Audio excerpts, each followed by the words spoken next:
Hello everybody, Nico Bandicoot here, back with some more Paper Mario the Thousand Year Door. This is going to be kind of a quote-unquote special episode, as we're not going to be progressing with the story, and this is something you guys can just skip. But there is a couple of little stories around that we have not read, because I decided to not take time. So, before we go to the final area and we actually finish this game, which I am excited about, we have a couple things to do. Starting off with, we have like three main little stories that people tell that we haven't read, and I kind of want to do that. So first off, we do have this guy. Yeah, he kept a journal, and I actually decided not to read it at the point before, so we're going to do this now. Again, apologies if my voice is a little fucked. I'm still a little sick. I mean, actually, I'm not fully sick, but I'm recovering basically.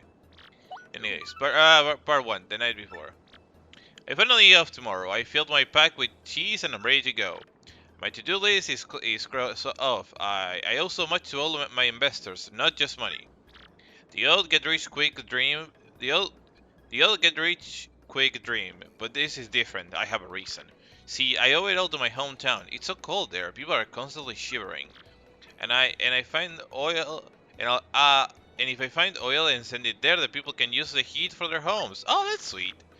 Oil will make me rich and make them happy. It seems to be the perfect goal, right? Yeah, that sounds reasonable.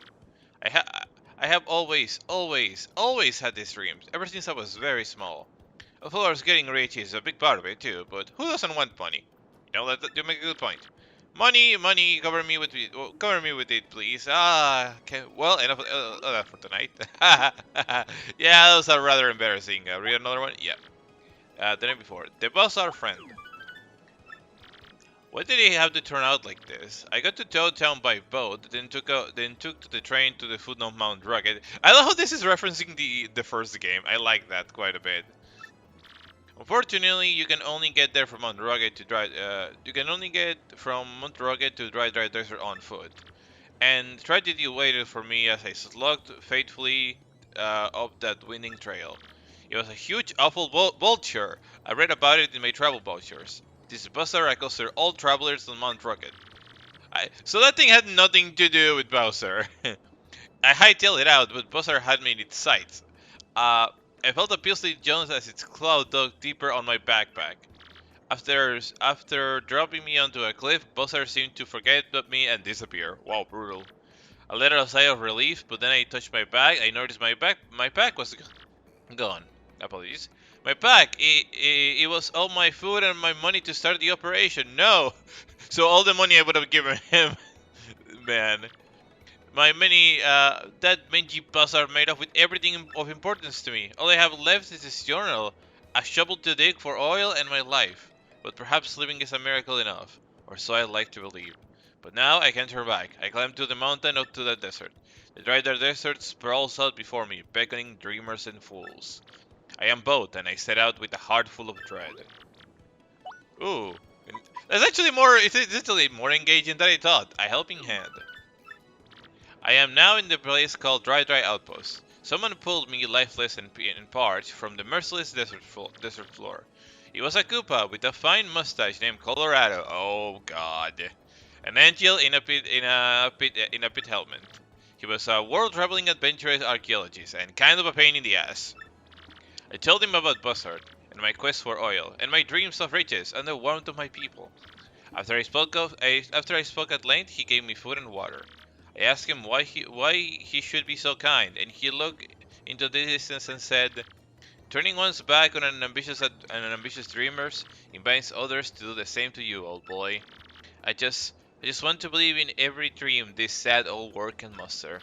This guy, he still chases his own dreams, thus the dreams of archaeology. We stayed quiet all night, discussing each other's dreams. It was great. Ah, well, I guess he can't be reasonable at some point." A reliable guide. I am now at the desert oasis. After Colorado left, I set out from that outpost to find my digging point. But the desert is so wide, it's impossible to find anything without a guide or a map. I had no idea where I was going where I was going, and my head was splitting in the heat. My throat was burning and scratchy. Was I awake? Was I asleep? I heard a voice calling to me from far away. Hey, are you a nice guy? If you're a nice guy, then give me something nice. Oh my god!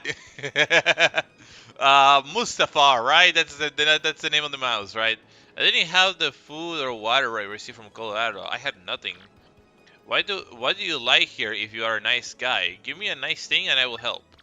I croaked, all I have is my dream. When next I awoke, I was at the oasis. You're awake, I heard.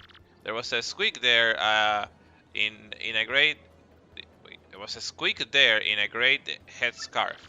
Oh, Squeak is the name of the actual mouse. Okay, right. My name is Mustafa. You you had nothing to get, but I got something nice anyway. I don't know how or why, but it seems I've been saved by yet another stranger. Do you need a guy? If there's somewhere you want to go, I will take you. Unbelievable! I've actually found myself a reliable guide. Nice. Reliable guide. The digging point. The digging point. We're here. I'm finally at the spot where I'm supposed to dig for oil. I was told to draw a line from a blue cactus to a cactus-like rock. I went north a precise distance from the exact termination point. I ended up there at a point between dry ruins and the oasis. Mustafa had guided me this far with skill and bravery. He said, "You're a nice guy. Your dream will come true." Mustafa believes this. He left me, leaving me to fight the battle on my own. All I have to do is dig here until I find oil. That's all.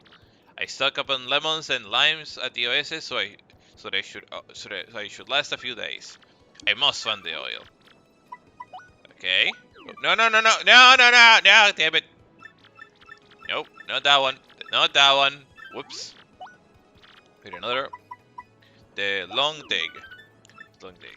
I am digging for oil now, and my heart shakes as I write these, perhaps, final words. I have been digging from sun up to sundown, but still no sign of that sweet crude. Maybe I just pick up that dry spot in this cursed desert. But I'm sure this is where Marbly told me to dig. Yes, I'm sure of it.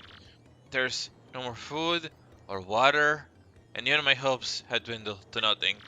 This is it. My dream dies here with me under these unforgiving skies. My dream, wait, no, this is not it. My dream is something else. Yes, something else. Dig. Keep digging. I must keep digging.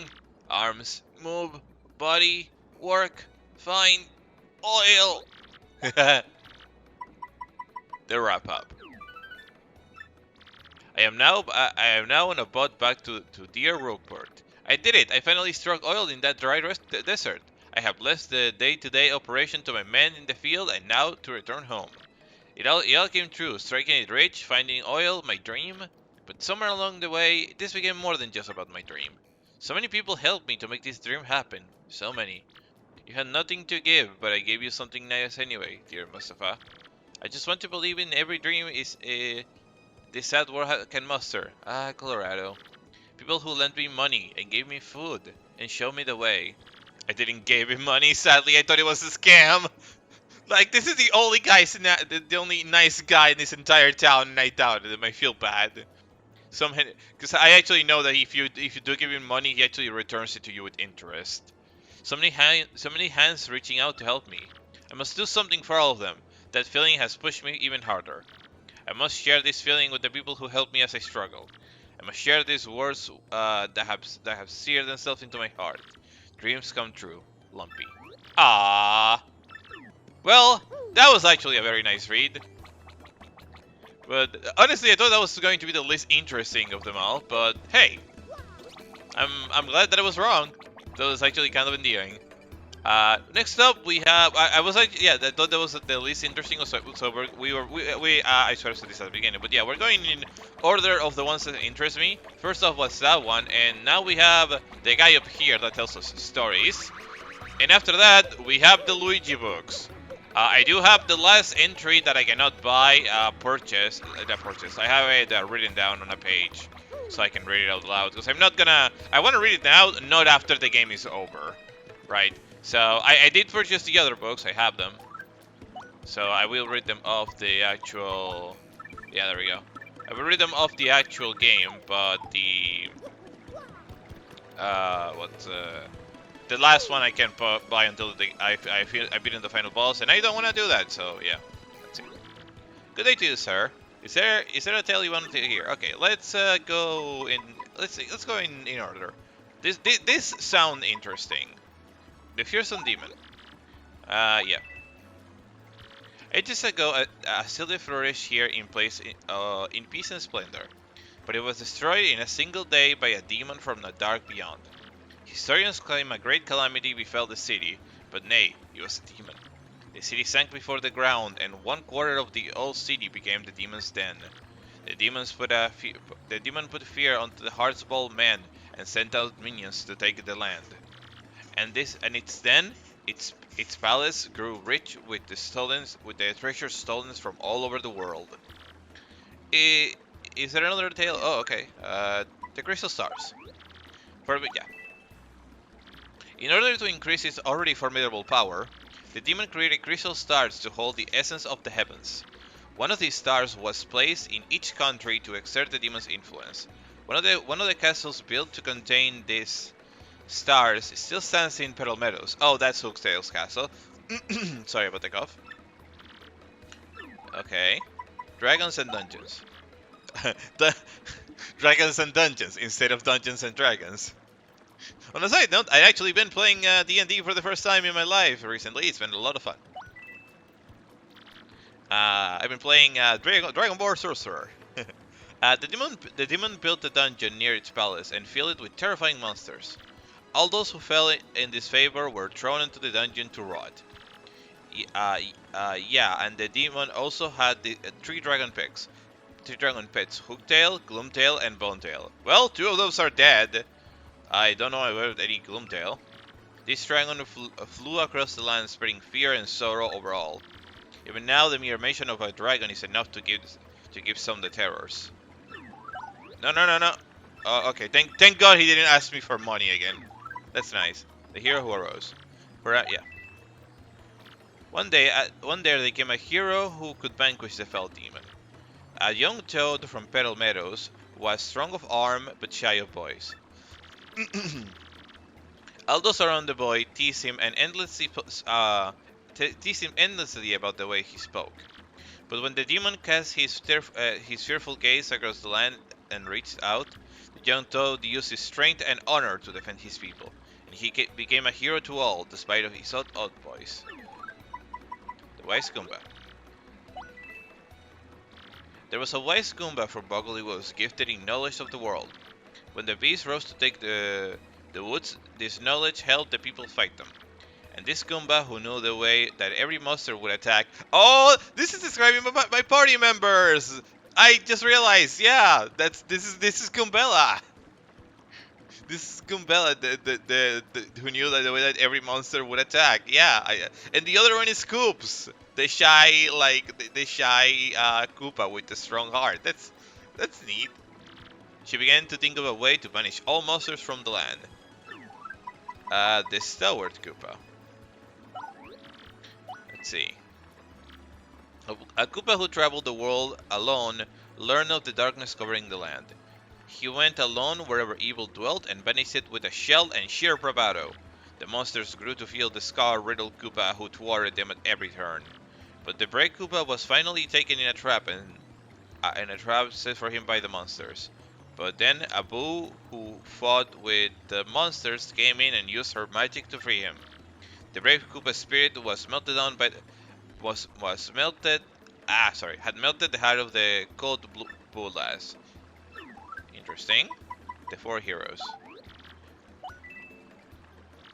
The Boo used her powerful magic to learn more about the evil they face. We cannot destroy this darkness alone, she decided, her face a grim mask.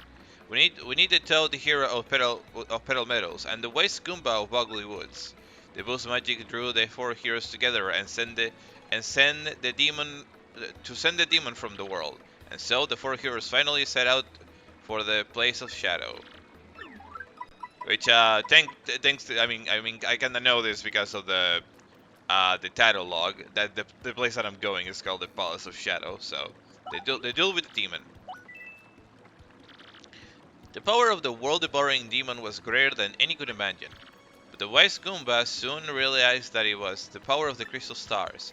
She thought of a way to take the crystal stars and use them against the demon. She told the other heroes her plan and set it in motion, banishing their fears. The Boo's magic and the Toad's strength created a gap in the demon's defenses. At that moment, the Brave Koopa seized the stars and succeeded in badly damaging the demon. Ooh. And the demon sealed within. But even the brave Koopa's stroke was not enough to end the demon's reign. The wise Goomba thought of another way to use the crystal stars in that dire hour. She suggested sealing away the demon forever with the crystal stars. All agreed, because sealed evils never return, as everybody knows. The heroes matched their strengths with the power of the crystal stars, and they successfully sealed the demon's soul within the deepest part of the palace. Together, they made it so only all 7 stars could break the seal. If there's okay, yeah, that's which is we have them, the crystal stars, the demon's curse. The first heroes thought they had sealed away the demon and all of its power, but the demon used a tiny opening before the seal was complete to curse them all. While holding the stars, they felt nothing. But when they let go, a black box would appear to seal their souls with the. Oh my god!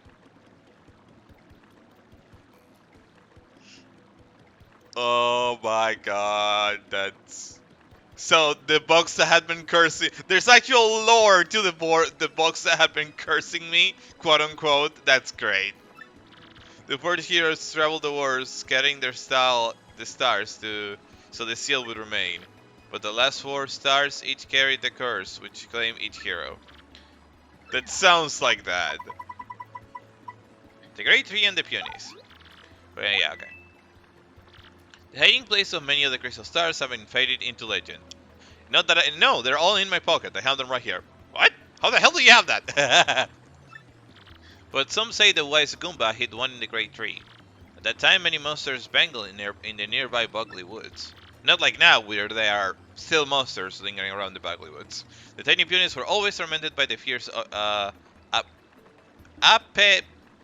the hell do you say that word? Apeities, it was said. Pitying them, the Goomba hollowed out the Great Tree for the peonies to live in. The peonies were so grateful that they swore to protect the crystal star there. Well, that makes sense. The Boo's heroine's last day. Yeah. Once the Boo heroine hit her star in a steeple, she was trapped in a nearby town. Some say the crystal star lies in that steeple still. Ah, okay. That was very short. The Pirate King Cortez. The Koopa hero went on a southern isle to hide his star where none can find it. But the Koopa was so tired from his journey that the Pirate Cortez stole it easily. In that very instant, the brave Koopa was trapped in an inescapable chest. But Cortez did not realize the power of the star and lost it among his treasures.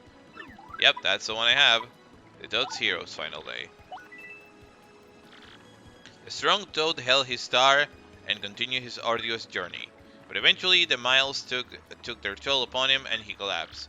A traveling healer happened by and saved his life. But the Toad knew his fate was going to be trapped. His fate was to be trapped in a box when the star was gone.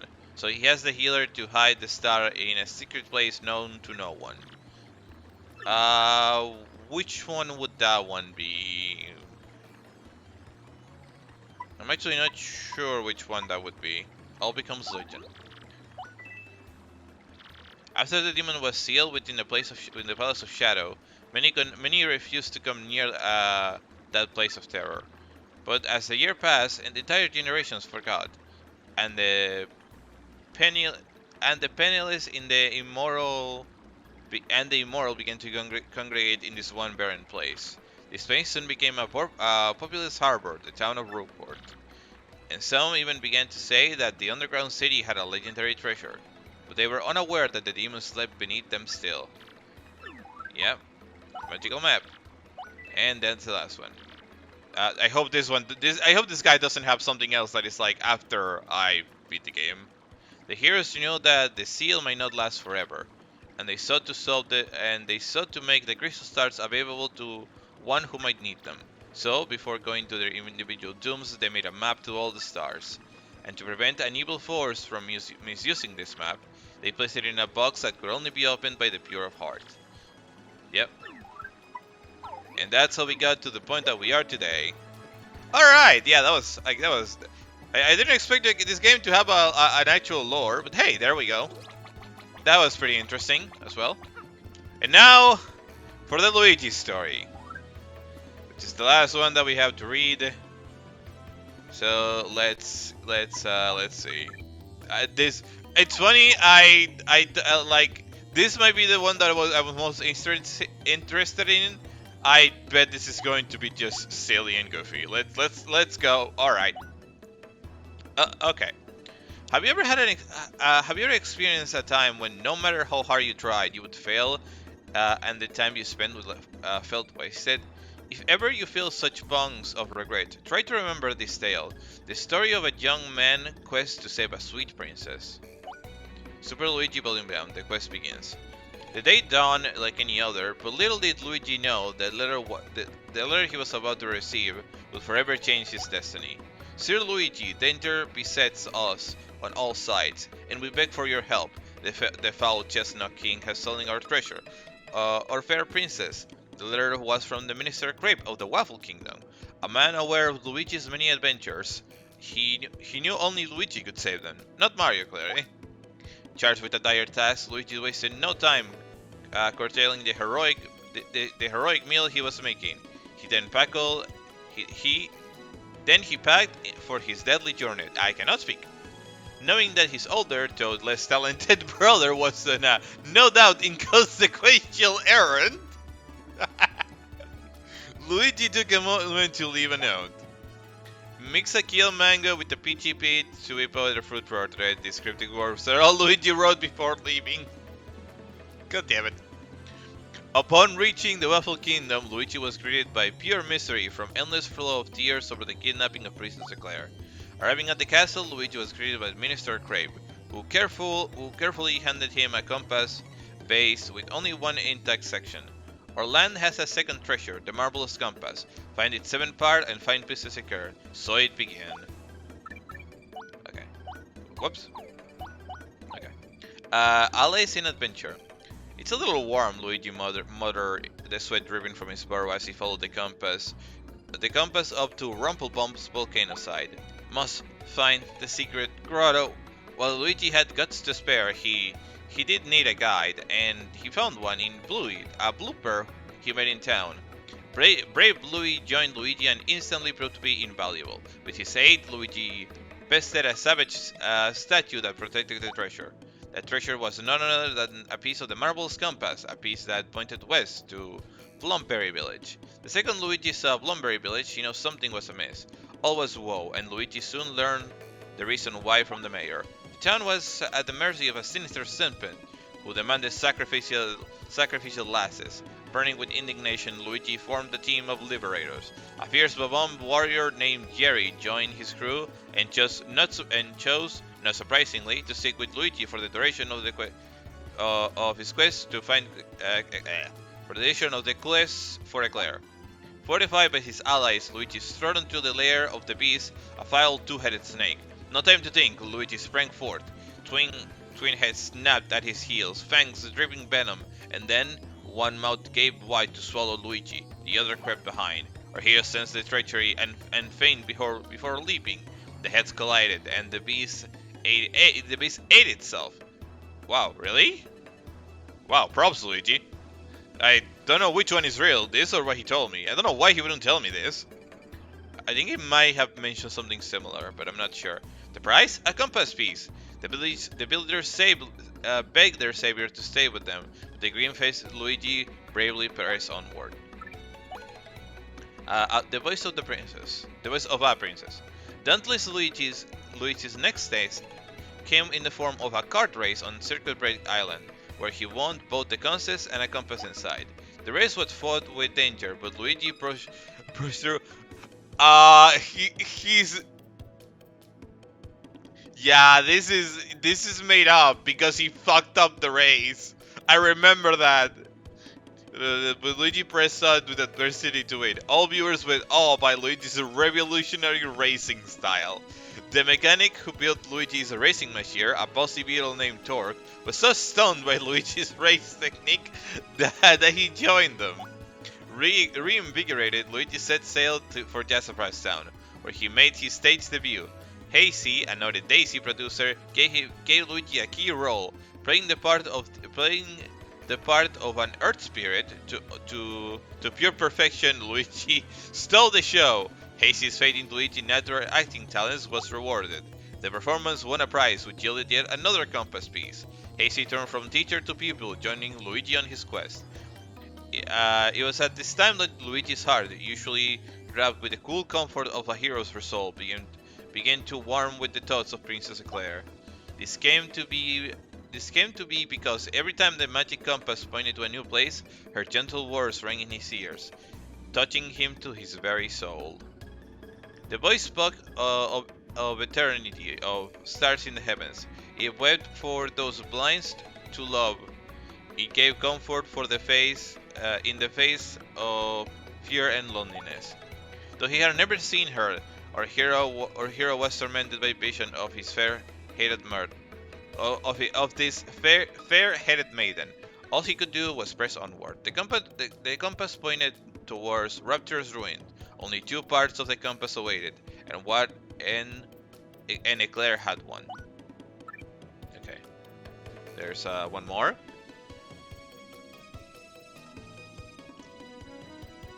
Before we get to the one that I have to read from out of the game. The Shards of Truth. Footstone and weary, Luigi finally found the Rapturous ruin beyond Grimble Forest. Within them, time and space were lost in nothingness. Within the pale emptiness, Luigi found a young sleeping boy. Our hero called out gently, and the youth awoke from his long slumber. My name is Cranberry, and I waited for you for the last 1,000 years. The boy went on to tell Luigi the secret truths of the ancient land. He said that the marvelous compass had been created by the ancient Love people, who used its powers of foretelling to rule the world. But the Love Empire was then cursed by the compass, and fell into ruin. The survivors dismantled, and the compass hid its pieces. Cranberry was the last of the ancient race. His role was to wait until one with a noble heart came to take the burden of the future. None but Luigi could have shrouded this weight. The boy gave him the compass piece and said, "Fear the curse, but find your Eclair." Luigi accepted the part. The boy's words burned into his brain. His duty fulfilled, the boy began to fade into the blank nothingness. As he faded from sight, a look of joy lit Cranberry's face. As Luigi gasped, both boy and ruins vanished, leaving our hero in a dark wood. With six of the bars united, the combat would now point to the final part and to the quest end, to Hate Song Tower, and then her voice spoke. Princess Eclair's voice begged for help from the void, pleading for a hero. Luigi's heart burst aflame. And normally I would have to beat the game to read the last part, but hell no. I have that written right here. Alright, let's see. At long last, Luigi crossed the threshold of Hate-Strong Tower. Luigi rallied his allies. "We will defeat the Chestnut King. We must!" Friend at his side, Luigi last faced the at last faced the fell Chestnut King. But then he heard a voice and spun to see Princess Eclair. She told our hero of the painful truth. The evil Chestnut King was actually her true love, made monstrous by Crape in a bid for the throne. At that moment, the villainous Crape appeared. "The marvelous compass, please hand it over, and the Love Empire will rule again. Mwahaha!" Luigi and co. were no match for the might of Crape, their true enemy. But then the compass piece in Eclair's tiara shined forth. It bestowed the future sight on Luigi. Knowing Crape's every move, he smote. I guess it says smote, S-M-O-T, S-M-O-T-E, but I think it's might or something would have been more accurate. Smote the friend with his mallet, and with that, it was finally over. Luigi and his fair friends parted, leaving the Waffle Kingdom in peace. But Luigi regretted not gazing into the future. He longed to see the Wafflers gathering on Princess Eclair's wedding day. He wanted to see her beauty and who stood at her side. But it was not to be. Luigi went back to his humble home, which remained exactly as he had left it, a cold comfort in his heavy heart. Taking up a book he had been reading, Luigi tried to read, but his long trail had sapped his strength, and soon he fell asleep. Luigi dreamed for his friends and his beloved Princess Eclair, and in sleeping, Luigi spoke, "I shall return." The end. Okay. That was actually a little funny enough. I think that might have been the least interesting one. It was a little funny at points, but fair enough. So that's what happened. That's why he doesn't want to talk about it, because the Princess Eclair already had a dear someone, and didn't want anything to do with Luigi. Fair enough, Luigi. You know what? Fair enough. All right. With that being said, I hope you guys enjoyed this. This is gonna be a middle video. This is not gonna be the only video that I upload today. So yeah, I hope you guys enjoyed this. If you did, please leave a like and a comment. Sorry about like some of my fuck ups in like talking and stuff. Like I said, I'm still slightly recovering, and also some of my I will be just straight up honest. My reading in English is not perfect. Reading out loud has always been a little troublesome for me. But yeah, I hope that's not that I hope that didn't take away from your enjoyment. Anyway, with that being said, guys, I hope you enjoyed the video. If you did, please leave a like and a comment. I always enjoy seeing what people enjoy my videos and what you guys have to say about them. And hope everybody watching is having a good morning, evening, night, or whatever time you're watching this on. I will see you guys. I hope to see you guys on the next one. Have a good one.